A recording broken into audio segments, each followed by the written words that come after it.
পরীর রাজ্যের সোনালী পরী প্রতিদিন পৃথিবীতে ঘুরতে আসতো। পৃথিবীর বাতাস, পানি, গাছপালা তাকে খুব আনন্দ দিত। একদিন হঠাৎ তার চোখে আম দেখতে পায়। আমগুলো দেখতে এতই সুন্দর ছিল যে আম গাছের নিচে তান্ত্রিক সাধনা করছিল। তা দেখতে পায়নি। সোনালী পরী পছন্দ মতো আম খাচ্ছিল। একটি আদা খাওয়া আম নিচে তান্ত্রিকের ওপর পড়ে যায় এবং তান্ত্রিকের সাধনা ভঙ্গ হয়ে যায়। কি হলো এটা? আমার এতদিনের সাধনা ভঙ্গ হয়ে গেল। এই আদা খাওয়া আমটা কে ফেললো? আমাকে ক্ষমা করবেন তান্ত্রিক বাবা, আমি আপনাকে দেখিনি। দেখিসনি কেন? এইটাই তোর অপরাধ। তুই জানিস না তুই কত বড় অপরাধ করেছিস। এর শাস্তি তোকে পেতে হবে। আপনি আমাকে যা শাস্তি দিবেন আমি তা মাথা পেতে নিব। তুই এক মুরগিতে রূপ নিবি। তোর ডানা থাকবে, কিন্তু তুই উড়তে পারবি না। তোর জাদুর ক্ষমতাও থাকবে না তোর কাছে। আমি আপনার ক্ষমা প্রার্থী। তোর নর্মতা, ভদ্রতা আমার পছন্দ হয়েছে। শোন, তোর এই শাস্তি তখনই শেষ হবে যখন তুই কোনো সৎ পরিবারকে সাহায্য করবি। কিন্তু বাবা, আমি তো মুরগিতে রূপ নিয়েছি, আমি কিভাবে আপনাকে সাহায্য করব? সময় আর পরিস্থিতি তোকে পথ দেখাবে।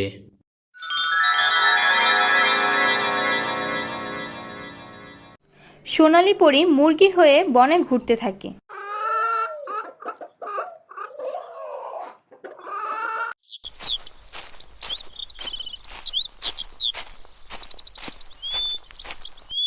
বাহ, বনের মধ্যে এই অদ্ভুত মুরগি, ভারী সুন্দর দেখতে।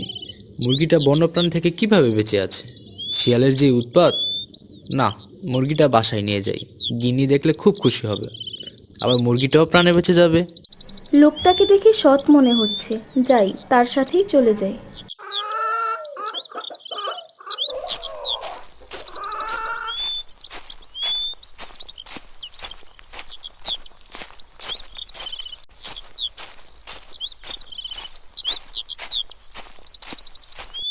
গিন্নি, ও গিন্নি, দেখে যাও কি এনেছি।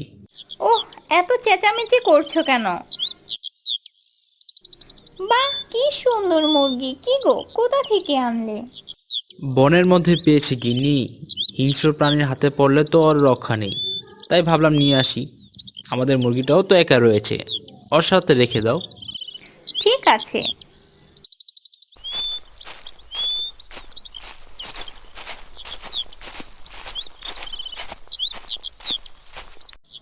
কি গো, 1 মাস হয়ে গেল ডিম দিচ্ছে না তো? তাই তো দেখছি। মনে হয় এই মুরগি আর ডিম দেবে না। ডিম না দিলে মুরগিটা পেলে কি লাভ বলো? চলো মুরগিটা জবাই করে রান্না করে ফেলি। কতদিন হয়ে গেছে ভালো মন্দ খাই না। না গিন্নি, এই মুরগি আমরা খেতে পারবো না, কারণ এই মুরগি তো আমাদের না। যদি ওর মালিক ওকে খুঁজতে আসে, তাহলে কি জবাব দিব?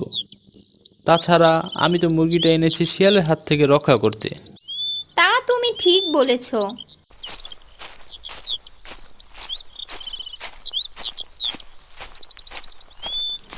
না, এই অসহায় মানুষগুলো আমাকে রক্ষা করছে, যত্ন নিচ্ছে। আমি তো তাদের কোনোভাবেই সাহায্য করতে পারছি না।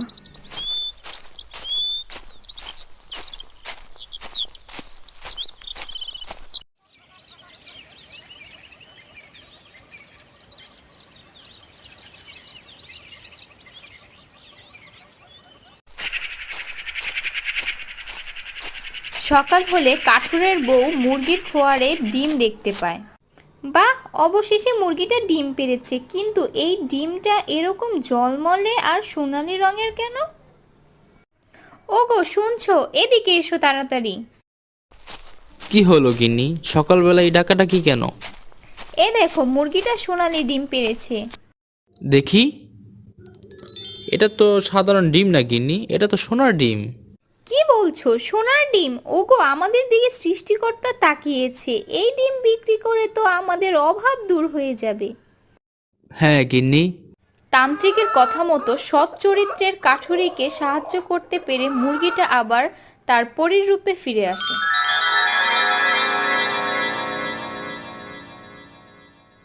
ওগো, কি দেখছি? মুরগিটা তো পরী হয়ে গেল। ভয় পেও না তোমরা, আমি তোমাদের কোনো ক্ষতি করব না। তান্ত্রিকের অভিশাপেই আমি এতদিন মুরগি হয়েছিলাম।